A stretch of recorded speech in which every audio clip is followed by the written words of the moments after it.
आणि म्हणून सरकारवर प्रेशर टाकण्यासाठी म्हणा, किंबहुना समाजाची बाजू मांडण्यासाठी म्हणा, मी आज त्यांना म्हणणार नाही की पाणी घ्या.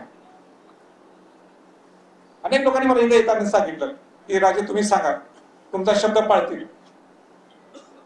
हे सरकार बसलेलेच एक गुंडाळून टाकायला हे आंदोलन. अनेक लोकांची इच्छा नव्हती की हे आंदोलन व्हावं, पण त्यांनी निर्णय घेतला ही शेवटचा लढा आहे. पण शेवटचा लढा असताना सुद्धा त्यांच्या सगळ्या सवंगडी, त्यांच्या सर्व सहकार्यांनी सुद्धा तुम्ही लक्ष ठेवायला पाहिजे. मलाही रिपोर्ट देत जावा. काय ऐकलं नाही तर मला सांगा शेवटच्या पैकी एकदमच ते बेताची परिस्थिती निर्माण जर झाली तर ते आपल्याला परवडणार नाहीये. म्हणजे मी इकडे म्हणतो पाणी पिऊ नका, सलाईन लावू नका, पण एक वेळ अशी येईल की तिथं घ्यावं लागतंच. त्यावेळी निश्चित संभाजी छत्रपतींना बोलवा, कुठंही असेल मी तिथं त्या मिनिटाला मी तर परत आंतरवादी सराठीला परत निवडून मी तुम्हाला सांगतो. एक आंदोलन उभं राहिलेलं आहे, मनोज जरांगेंचं आंदोलन सुरू झालं की ओबीसीचं आंदोलन होत आहे.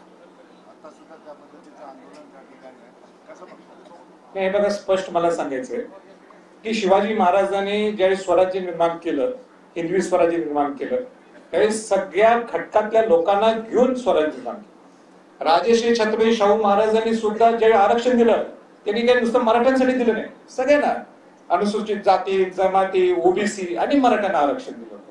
आज मला सांगा, बाबासाहेब आंबेडकरांनी आपल्याला घटना लिहून दिलेली आहे आणि घटनात्मक पद्धतीने जर कोण आंदोलन करत असेल तर ते काही चुकीचं नाहीये. न्यायालय ठरवल की हे आंदोलन बरोबर आहे का, यांच्या मागण्या बरोबर किंवा मागण्या सरकारने मंजूर केल्या तर चुकीच्या ते बरोबर, न्यायालय ठरवल. पण आंदोलन करणं तो हक्क असते, सगळ्या समाजाचा हक्क असतो. आज मराठ्यांचं जर मनोज जरांगे पाटील आणि धनगर समाजाचे करू शकतात, ओबीसी करू शकतात, पण घटनात्मक आंदोलनाला विरोध करणं म्हणजे शाहू महाराजांनी ज्यावेळी बहुजन समाजाला न्याय दिला म्हणजे मला सगळ्यांनी घेऊन जायचंय, पण हे सगळं करत असताना मनोज जरांगे पाटलांच्या आंदोलन करू नये, हे आंदोलन होऊ शकत. तुम्हाला तुमच्या हक्काचा न्यायाचा हक्क ना, तुम्ही लढा द्या ना तुम्ही. पण अशा पद्धतीने यांनी इथं आंदोलन सुरू केलेलं आहे इथं, म्हणून पलीकडे जाऊन आंदोलन करायचं हे काय महाराष्ट्राला या गोष्टी शोभत नाही. हा